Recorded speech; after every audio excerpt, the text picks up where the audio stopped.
Olá a todos, saudações.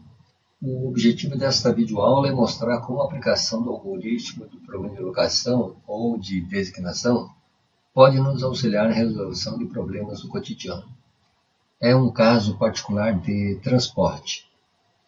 Os conhecimentos básicos acerca do problema de transporte são apresentados no material da disciplina presente no Drive virtual Jorge 0648. O problema da designação requer que cada origem tenha uma unidade disponível e cada destino necessita também de uma só unidade. É o caso de escalar vendedores para regiões de vendas, máquinas para diversos locais, ou seja, consiste em alocar uma oferta a uma determinada demanda. O objetivo é alocar cada recurso a uma determinada atividade e cada atividade receber um único recurso.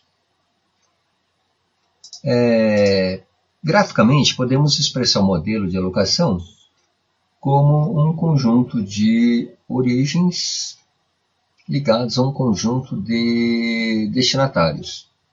As origens, ofertas, quantidades A1, A2, A3, AN, e os destinos demandam quantidades iguais a B1, B2, B3 e Bn. Para alocar uma determinada quantidade de uma determinada origem para um determinado destino, há que se pagar um custo, no caso C1, C1, 2, C1, 3, ou seja, CIJ. Na forma matricial, o modelo pode ser representado através de uma matriz bidimensional, onde nós temos as linhas significando aqui origens e as colunas significando os nossos destinos. Os destinos demandam quantidades, assim como as origens ofertam quantidades. No problema de alocação, obrigatoriamente as ofertas devem ser iguais às demandas apresentadas pela procura. Caso não sejam, acrescentam-se ofertas ou demandas fictícias de modo a tornar a matriz quadrada. O motivo desse balanceamento é fazer com que somente uma oferta atenda a uma demanda e vice-versa, que uma demanda seja atendida por somente uma oferta. Em determinado tempo, ou posição, ou função, ou local, uma entidade pode ocupar somente uma atribuição, e vice-versa. Por exemplo, uma máquina ocupa somente uma posição, e uma posição é ocupada somente por uma máquina. Um funcionário ocupa somente uma função, e a função é ocupada somente por um funcionário. Então, para verificarmos como resolver essa questão, vamos a um exemplo. No caso, uma companhia comprou 3 máquinas diferentes que podem ser instaladas em 4 lugares distintos na fábrica. E o objetivo é instalar as mesmas de forma a minimizar o custo total do manuseio do material. São dados os custos do manuseio conforme a tabela abaixo. Então, aqui nós temos os custos unitários de alocação da máquina 1 para o local 1, máquina 1 para o local 2, máquina 1 para o local 3, e assim sucessivamente até máquina 3 ao local 4. Esse asterisco significa que a máquina 2 não poderá ser alocada ao local 2. Matematicamente, nós vamos substituir esse asterisco por um valor extremamente alto, no caso 999. Muito bem. Como dito no texto anterior, a nossa matriz tem que ser quadrada, ou seja, o número de ofertantes tem que ser igual ao número de demandantes. Portanto, nós temos aqui 3 máquinas para serem alocadas em 4 locais diferentes. Temos que balancear essa nossa matriz. Para tanto, vamos colocar aqui uma máquina virtual, e esta máquina virtual ela poderá ser disposta ou colocada ou atribuída em cada um desses locais L1, L2, L3, L4. Para tanto, temos que colocar um custo. E esse custo fictício vai ser um custo extremamente alto, de tal maneira que, teoricamente, seria proibitivo a gente colocar uma máquina virtual ao local 1 ou ao local 2, ao local 3 ou ao local 4. Muito bem. Matriz balanceada, vamos colocar então aqui as demandas e vamos colocar aqui as nossas ofertas. As ofertas são todas unitárias, assim como as demandas também. Então vamos centralizar isto aqui, só por uma questão de estética. Muito bem. Preparada então a matriz, agora sim, agora nós podemos fazer o seguinte. Nós vamos criar aqui uma matriz de coeficientes. Então eu vou copiar essa matriz do lado de cá. E vou nomear essa matriz como sendo a nossa matriz de coeficientes. Então, tabela de custos unitários. Vamos centralizar isso aqui.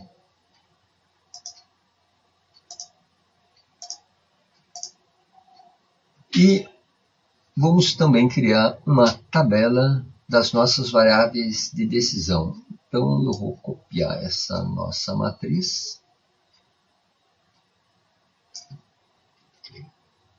No outro local aqui. Vou denominar essa matriz de tabela de variáveis de decisão.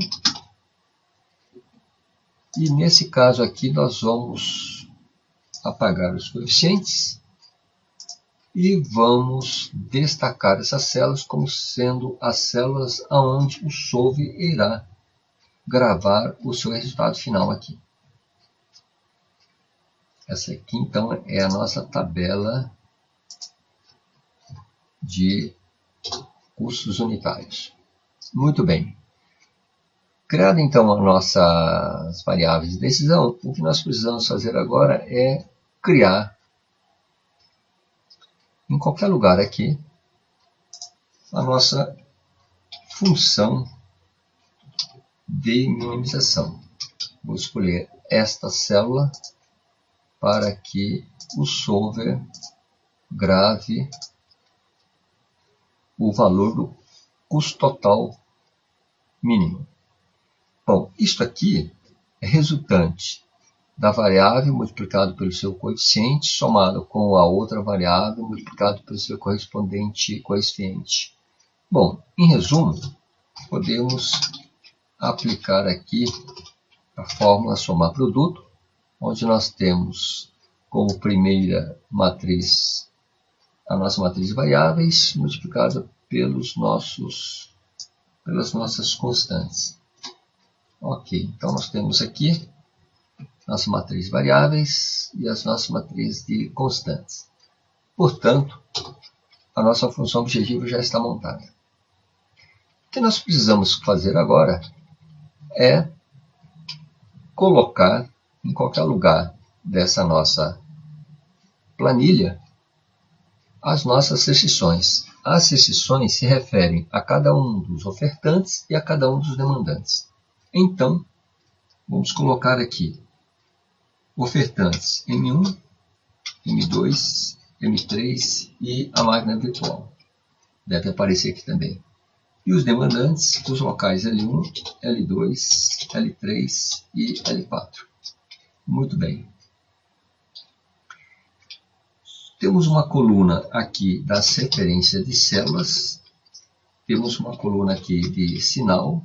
E temos uma coluna aqui das nossas restrições. Portanto, nessas linhas, nós vamos montar as nossas restrições. Todas as nossas restrições terão um sinal de igual. Portanto, vamos copiar isto para as linhas de baixo e as nossas restrições com relação aos ofertantes têm valor igual a 1, assim como nossos demandantes. E aqui nós vamos colocar então as possibilidades da máquina 1 será alocada ao local 1, ou ao local 2, ao local 3 ou ao local 4. Eu tenho que somar essas alternativas. Então, para isso, vamos utilizar a nossa função soma, onde nós consideramos as nossas alternativas todas. Assim como para a máquina 2 também. Nós vamos colocar aqui a alternativa da máquina 2 se alocar ao local 1, ou ao 2, ou ao 3, ou ao local 4. Vamos repetir isso aqui para a máquina 3 e finalmente para a máquina virtual. Bem, assim como fizemos com os ofertantes, temos que fazer com os demandantes também. Então, cada local poderá receber ou a máquina 1, ou a máquina 2, ou a máquina 3, ou a máquina 4. Portanto, temos que fazer a soma dessas alternativas também. Então, a máquina 1 poderá receber, ou o local 1 poderá receber a máquina 1, ou a máquina 2, ou a 3, ou então não receber máquina nenhuma. Vamos repetir isso aí para o local 2. Repetimos para o local 3. E finalmente, local 4. Perfeito. Nosso conjunto de restrições já está montado, assim como a nossa função objetiva. Então, repetindo aqui, considerada todas as alternativas das máquinas serem alocadas em cada um dos locais, assim como cada um dos locais receberem cada uma das máquinas disponíveis. Nossa planilha está montada, portanto, agora vamos para o solver. Então, na janela do parâmetro solver, vamos colocar aqui no campo definir objetivo a nossa célula correspondente que receberá o valor do solver, a nossa função será de minimização e aqui as nossas variáveis de decisão, todas as amarelinhas. Quanto às restrições, vamos adicioná-las nos campos correspondentes. Então aqui, como todas as restrições têm o mesmo sinal, eu posso clicar e arrastar esse conjunto, colocar o sinal de igual e agora arrastar o conjunto das minhas constantes. Feito isso, vamos dar um OK. As nossas restrições estão adicionadas no campo correspondente. Temos o cuidado de tornar as variáveis de restrição não negativas, significa considerar a restrição de não negatividade, e aqui o nosso método de resolução vai ser o simplex. Feito isso, vamos clicar em resolver. Se a lógica do seu problema estiver correta, você terá as respostas, os relatórios de resposta, sensibilidade e limite disponibilizados. Clique em OK. Os relatórios serão automaticamente gerados. E aqui então nós temos o nosso problema resolvido. O nosso custo total achado pelo solver é de 1.027. Porém, não podemos esquecer que nesse valor está embutido aqui o valor fictício que nós colocamos, porque a máquina virtual, teoricamente, seria alocada ao local 4. Praticamente, o local 4 não recebe máquina nenhuma. A máquina 1 vai ser alocada no local 2, a máquina 2 no local 3 e a máquina 3 no local 1. Para acharmos o valor real, basta que façamos o seguinte cálculo. Colocamos o valor achado pelo solver e tiramos o valor atribuído à máquina virtual. Portanto, nós temos então aqui um valor correspondente a 28, que é exatamente a soma de 10 mais 13, 23, mais 5, 28.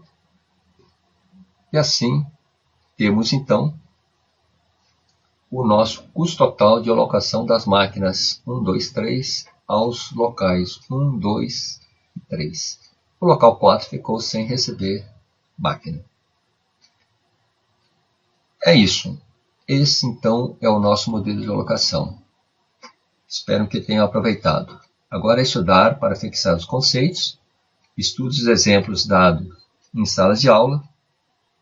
Muito obrigado, bons estudos, até a próxima.